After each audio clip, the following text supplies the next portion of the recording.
se ha visto, además de atacar sus condiciones de vida, porque en este tiempo de pandemia han aumentado las suspensiones, los despidos, las rebajas salariales, padeciendo la desigualdad social en relación a la educación, porque no todas las familias tienen las mismas oportunidades de acceder a la educación virtual. Y también con el gran problema de que las escuelas contaban con comedores y algunas daban hasta 4 comidas diarias, y hoy a las familias no les está llegando ni una décima parte de la comida que recibían cuando estaban escolarizadas. Entonces, digamos que es un conjunto que hace la situación de la comunidad educativa y que vemos que ahora en condiciones sanitarias inapropiadas y sin los elementos necesarios ni los edificios en condiciones como tienen que estar, nos quieren hacer volver a clases con un protocolo que no ha sido discutido por los trabajadores docentes ni por las familias, ¿no? En este sentido, nosotros creemos que somos los trabajadores de la educación con la comunidad educativa los que tenemos que discutir si se vuelve a clases y cómo se vuelve a clases, porque acá no está solamente el problema de nosotros como trabajadores, sino también cómo se van a transportar los chicos, qué van a hacer las familias, si tienen que volver a trabajar. Y no todos los chicos van a estar escolarizados, sino que nos están pidiendo que hagamos la bimodalidad, ¿no? Que es hacer una parte de trabajo virtual y otra parte de trabajo en la escuela. Y vemos que no están las condiciones dadas para un regreso a clases, y esto como docentes autoconvocados acá en la ciudad de General Roca se está expresando en todas las escuelas. Claro, qué importante lo que acabas de decir. Bueno, tiraste varios temas para tratar, ¿no? Vamos rápido porque sé que está con el tiempo limitado, pero digo, qué importante el tema de la cuestión de la bimodalidad, que se está hablando. Muchas familias a esto no lo saben, ¿verdad? Porque se está hablando de una escuela que va a ser bimodal, es decir, con presencialidad y con virtualidad, pero sabemos que hay mucha gente que no tiene acceso ni los recursos de tener una computadora ni el acceso a Internet, ¿verdad? Es así. Nosotros, por nuestros relevamientos que hemos hecho en las escuelas, es un ínfimo porcentaje, lamentablemente, de las familias las que tienen verdaderas condiciones para brindarle acompañamiento pedagógico a sus hijos, a sus hijas, en esta tarea virtual, además de tener la suerte de contar con la conectividad digital, ¿no? Que además ni siquiera todos los docentes cuentan con la conectividad. Imaginemos por ahí las familias que no llegan a tener un trabajo en blanco o simplemente han quedado desocupadas ahora durante la pandemia. La verdad que sostener esta modalidad o bimodalidad virtual en estas condiciones sociales no es más que profundizar la desigualdad entre los chicos que pueden acceder a la educación y los que no. En un sentido es como privatizar también la educación pública. Por eso vemos que es muy importante que tanto las organizaciones de trabajadores como nuestro sindicato, con las familias, nos podamos unir para reclamar el acceso a la educación pública para todos. Claro, sí, seguramente. Y tiene que ver también esto, muy bien lo decías vos, que esto no solo nuclea a las familias, sino también a los docentes, ¿no? Es decir, el Estado es como que se desentiende y cree de que todos los docentes tienen Internet, de que todos los docentes tienen recursos. Si bien, viste que el gobierno nacional sacó un plan a través del Banco Nación, un plan que duró 2 días, no sé si estabas enterada, salió a partir del 31 de julio, para anotarse los docentes para poder comprar un crédito, ¿no? Encima eso, un crédito, ¿no? Para poder comprar recursos. Duró 2 días porque colapsó enseguida. O sea, la realidad es que muestra que muchos docentes no tienen los recursos necesarios, ¿no? Totalmente. Incluso el pedido de muchos docentes de poder tomar ese crédito no fue aceptado porque el sueldo no alcanzaba para tomar un crédito de esa magnitud. Claro. Y nosotros denunciamos que justamente no tenemos por qué tener que endeudarnos para poder cumplir con nuestro trabajo. El Estado debería garantizar los elementos y herramientas necesarias tanto para los docentes como para las familias. Esto es así. De todas maneras, la docencia hizo durante todo este tiempo un esfuerzo enorme en todo el país, se fueron a repartir materiales hasta las casas de las familias, muchas veces repartieron módulos alimenticios, hemos hecho colectas, y además de tratar de responder de alguna manera a las necesidades de las familias, también en todo este tiempo en todo el país han quedado muchísimos y muchísimas docentes sin trabajo, y como hay una modalidad virtual, el Estado no se preocupa de garantizar esos cargos. Total, los chicos no están en la escuela, ¿no? Claro. Y en ese sentido es muy grande el porcentaje docente desocupado, que hoy ni siquiera está contando con un salario de cuarentena como venimos exigiendo. Qué bárbaro. Estamos hablando de digamos, de personas que se han preparado para ejercer la docencia y hoy por la situación no pueden acceder a sus cargos, ¿no? Es todo un tema. La cuestión que tiene que ver, y discúlpame, que tiene que ver con esta asamblea, también va a tratar el tema de no solamente el protocolo, no solo las cuestiones educativas, sino también las cuestiones salariales. Sí, en la asamblea de hoy vamos a plantear, es una asamblea que vamos a realizar por Zoom. Ya hay más de 1000 anotados para esta asamblea que vamos a realizar desde la 9 de abril, que es una agrupación que está en el frente de izquierda. Vamos a hablar de todas las cuestiones. Nosotros lo que vemos, y que es de público conocimiento, es que hay un aprovechamiento, digamos, de la pandemia y de la cuarentena también para atacar ciertas condiciones socioeconómicas de la población en general. Claro. Son millones las familias que en este tiempo en el país han quedado sin trabajo, se las ha suspendido, se les ha rebajado el salario, y dentro de ese conjunto tenemos también los trabajadores docentes. Entonces, lo que vemos nosotros es que nosotros contamos con un sindicato nacional, con una central que es CETERA, y que somos 1 millón de docentes en todo el país. Y que, acá se está hablando de reestructurar la deuda, que no es más que volver a legalizar el saqueo del país, mientras los chicos y las niñas se sumergen en la pobreza. Es decir, los datos son cada vez más escalofriantes de los niños que están bajo la línea de pobreza, de los niños que pasan hambre, de cómo tienen que aumentar los comedores y los merenderos populares en los barrios, y mientras se paga, ¿no?, una deuda que se la fugaron, otro que se la fugó el gobierno de Macri, ¿no?, y todos sus amigos, pero bueno, que nosotros decimos que las familias trabajadoras y las más pobres no tienen por qué pagar esa deuda, como la del Plan Castelo que tenemos también acá en la provincia, que va aumentando sideralmente con el aumento del dólar, ¿no? Claro. Entonces, bueno, nosotros vemos que hay un plan del gobierno, de los gobiernos y de los empresarios, que es que la crisis actual se descargue sobre los más pobres, que la tengamos que pagar nosotros con nuestras propias condiciones de vida, con la precarización de nuestra vida, con la pobreza, y que frente a eso todas las herramientas que tenemos, como un sindicato nacional que agrupa a 1 millón de docentes, tendríamos que estar peleando, ¿no?, contra este plan que tiene la clase empresarial de Argentina. Incluso hemos visto cómo durante este tiempo se han realizado marchas de los sectores que apoyan a la derecha, ¿no?, los sectores que apoyan al campo, o a los republicanos, y bueno, nosotros vemos que frente a eso, ellos tienen un plan clarísimo, que es que la crisis la paguemos nosotros, y nosotros también tenemos que poner en movimiento nuestras fuerzas, la fuerza de la clase trabajadora,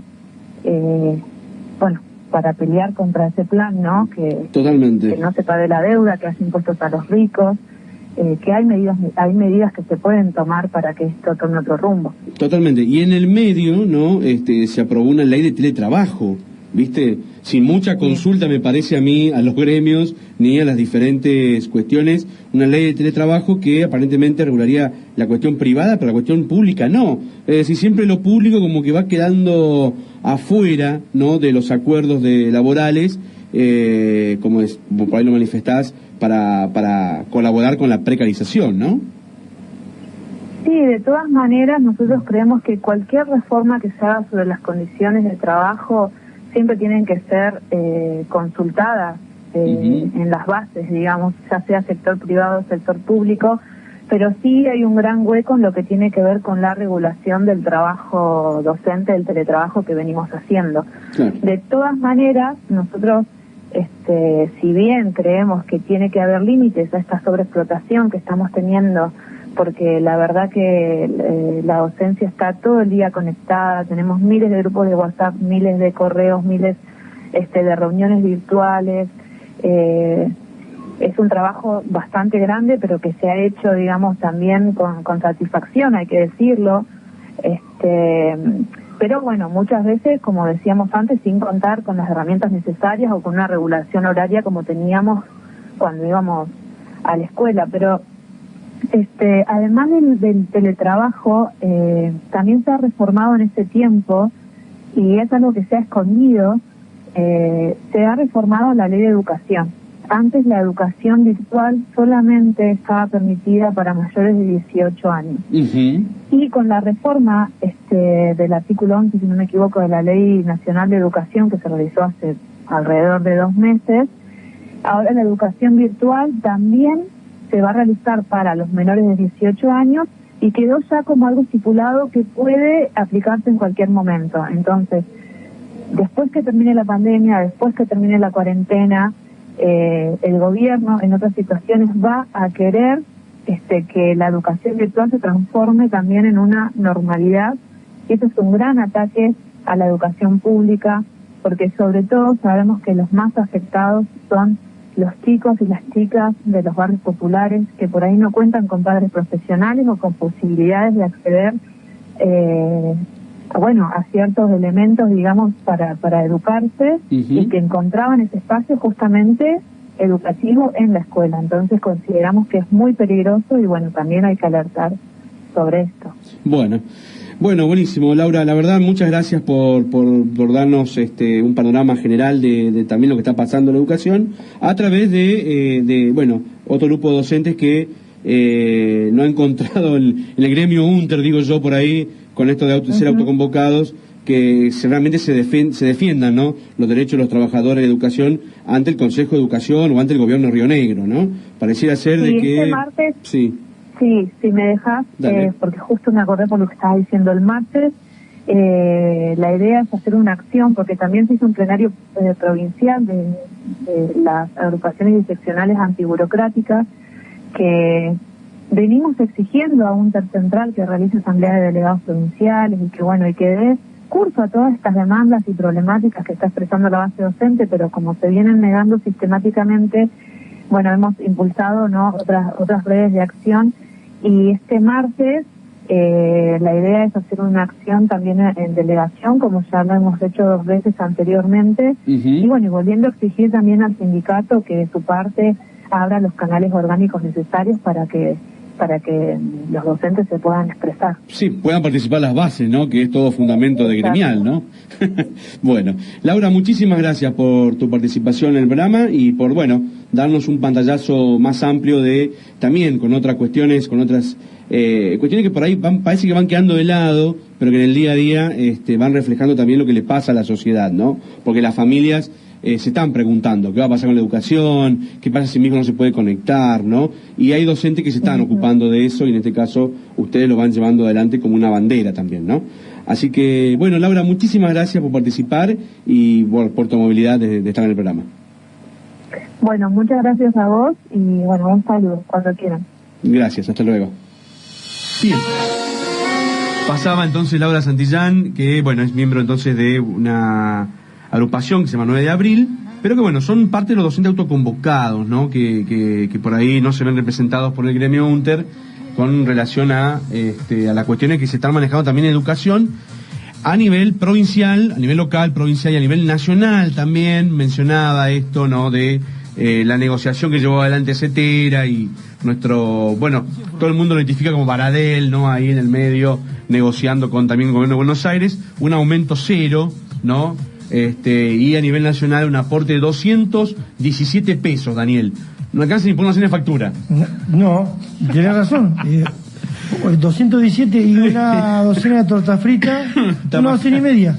Bueno, es parte de lo que también vamos llevando adelante. Bien, la verdad, sinceramente, uno cuando pregunta a la sociedad, yo creo que la sociedad o nosotros como papás estamos pensando, o vamos a pensar 2 veces realmente si mandamos a nuestros hijos a la escuela, porque la verdad que como está el panorama, ojalá que se llame a la lógica y a la razón, ¿no? Diría Descartes. Está pidiendo mucho. Para que, bueno. Lógica y razón. Sí, la verdad que sí.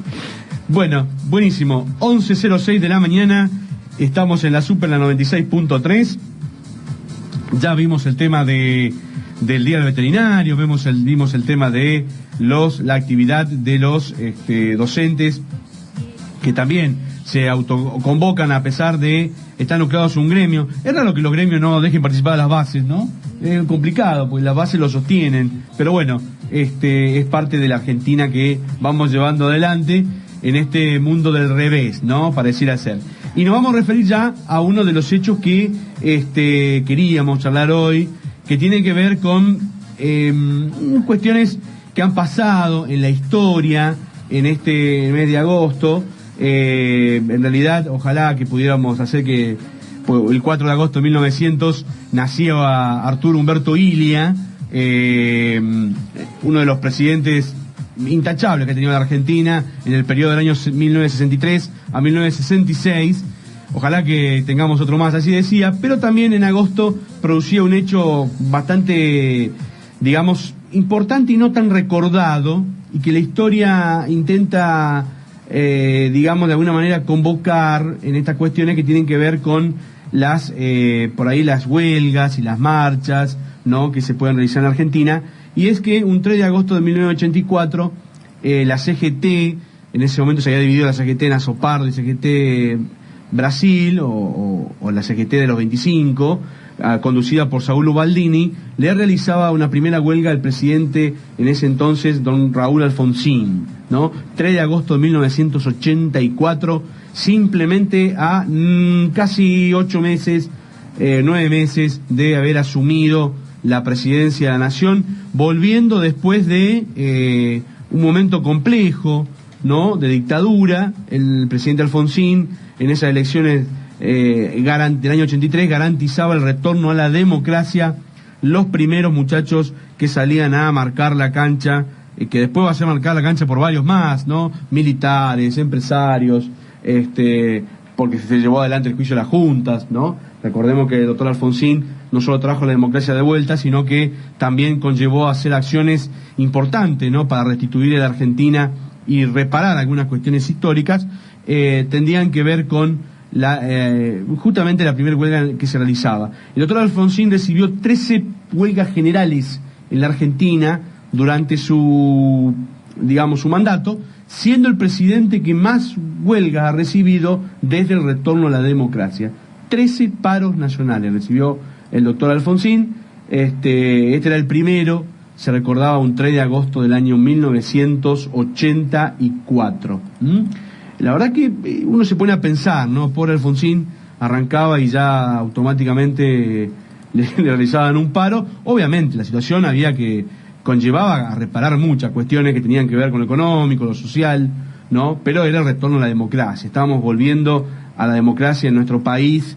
Ese mismo año también se va a realizar un congreso pedagógico. Es decir, Alfonsín tuvo, cometió errores, ¿no?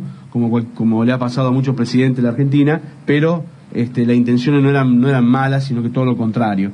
Aquellos que son partidarios de la Unión Cívica Radical lo tienen como un referente al doctor Raúl Alfonsín. Y bueno, recordábamos entonces un 3 de agosto del año 1984 se realizaba un paro nacional de los 13 que le van a hacer al pobre Alfonsín, que terminó antes, que tuvo que adelantar las elecciones, adelantar la entrega de su mandato a el próximo presidente que iba a ganar las elecciones, que era nada menos nada más que Carlos Saúl Menem.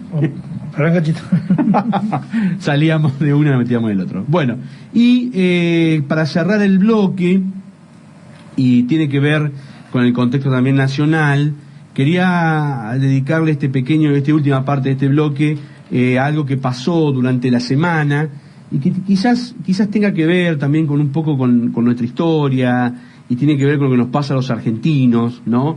Yo creo que a veces estamos tan, metidos en estos temas que nos olvidamos de algunas cuestiones que son claves, pero que bueno, que vale la pena recordar, y justamente, bueno, recién le saludo a todos los que están comunicándose, a Rosa Elvira, mira, de España, gracias Rosa, le mando un saludo, de España están escuchando por video, Gustavo Barranco de Buenos Aires, gracias, un saludo para todos los veteranos de Malvinas, que hicieron una campaña extraordinaria yendo a la zona de Laguna Blanca, en medio de la nieve, vi las fotos, realmente qué interesante, ¿no? Hacen soberanía ayudando al prójimo, los muchachos de veteranos de guerra de Malvinas de la ciudad de General Roca.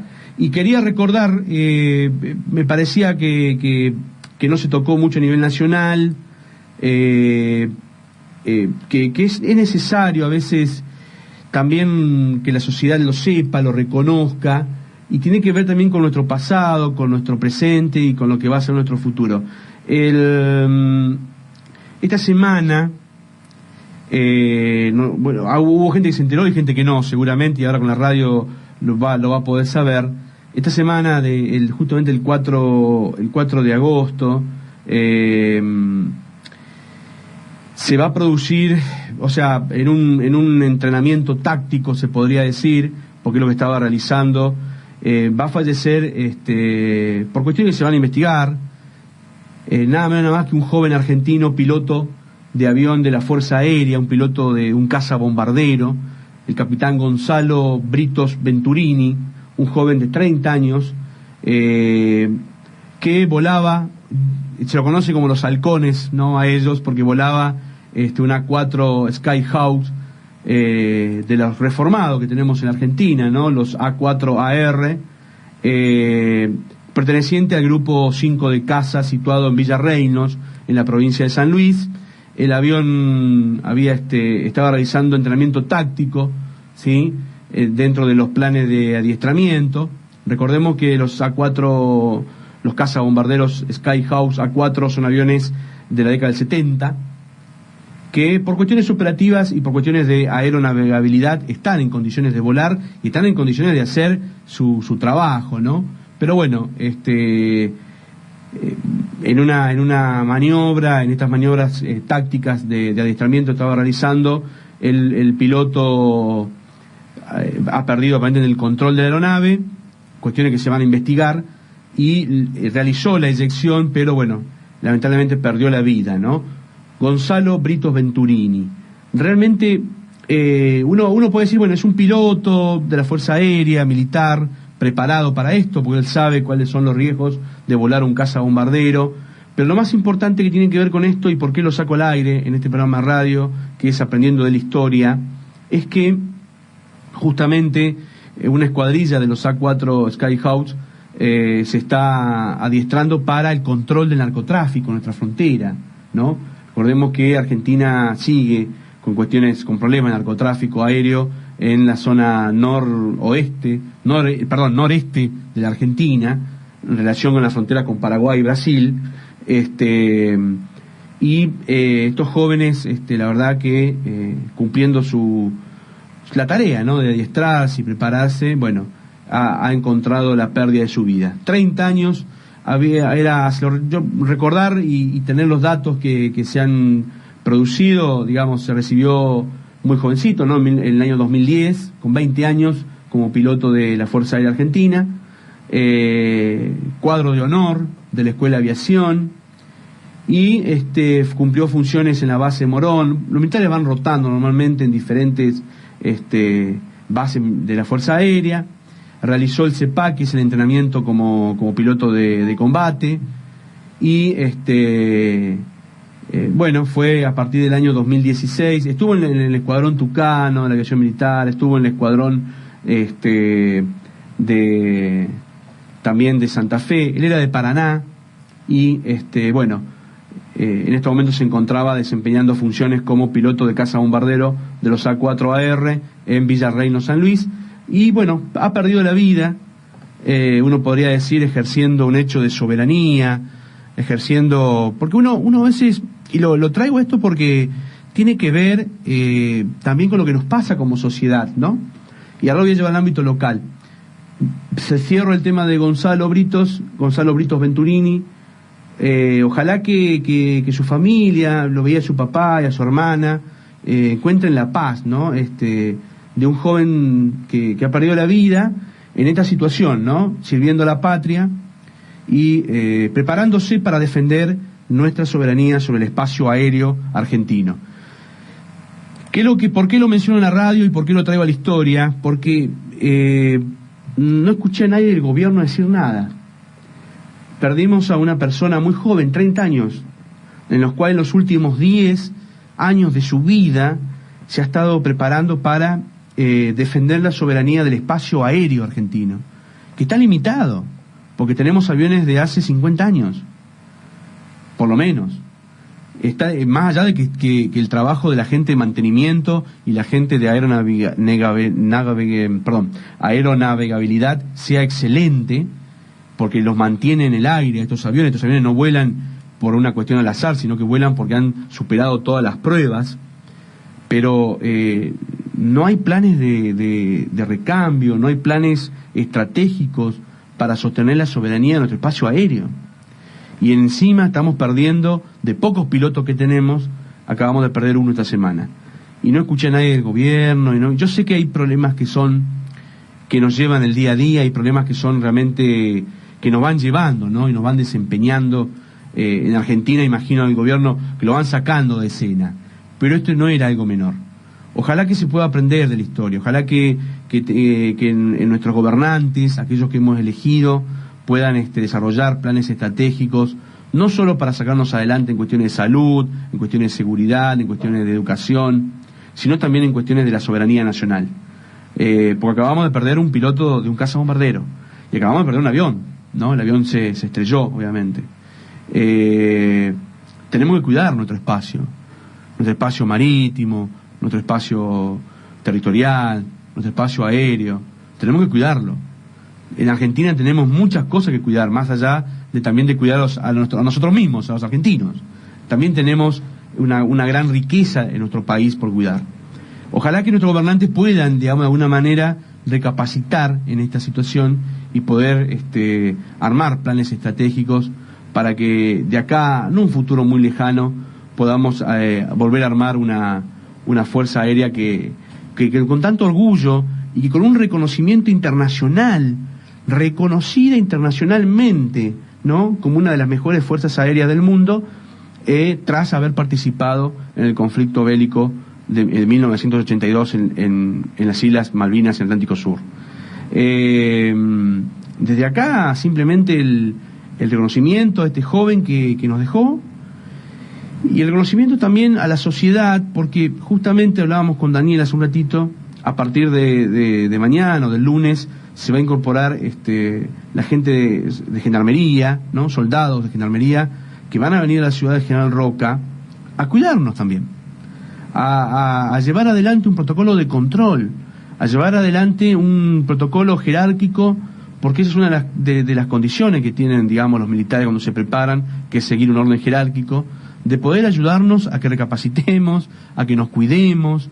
Entonces, más allá de que sea una persona uniformada, más allá de un pasado horroroso que hemos tenido en nuestro país, ojalá que podamos verlos a ellos como aquellos que vienen a cuidarnos, aquellos que vienen a proteger, ¿no? En algún sentido, y a mantener el orden que nosotros necesitamos como sociedad para poder llevar adelante esta pandemia y esta cuarentena.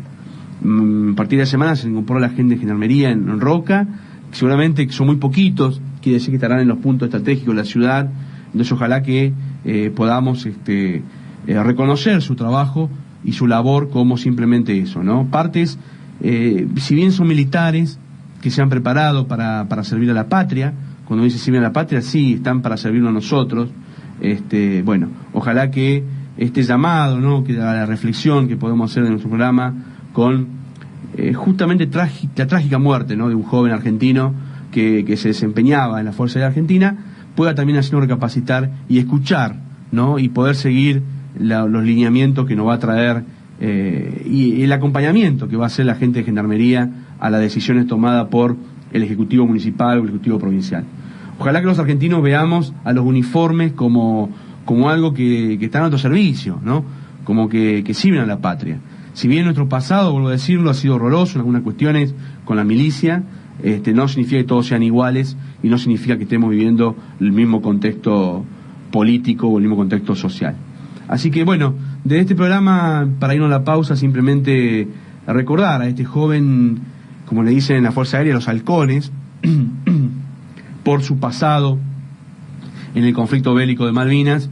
Ojalá que llegue la paz y las condolencias a la familia y a todos los pilotos, ¿no? que siguen y que deberán seguir volando el cielo argentino para protegernos en ese ámbito. Bueno, antes de la pausa, hay un saludito grande para Agustín Fonseca, que es un oyente que tenemos en Centenario, nos está escuchando. Buenísimo. Un gran saludo al equipo y bueno, y él le manda un saludo a la familia de este taxista que ayer balearon, ¿no? En Neuquén, está grave. También hubo un caso. Sí, y aparte, como colega de medio, creo que fue Canal 7 o Somos, no sé cuál de todos, pero poner la cara del muchacho baleado en la cabeza no te suma ni te resta. Te resta. Me parece, ¿no? Una imagen de un celular que filmó, el muchacho tenía un balazo en la cabeza, en situaciones que todavía no se esclarecieron, pero bueno, obviamente.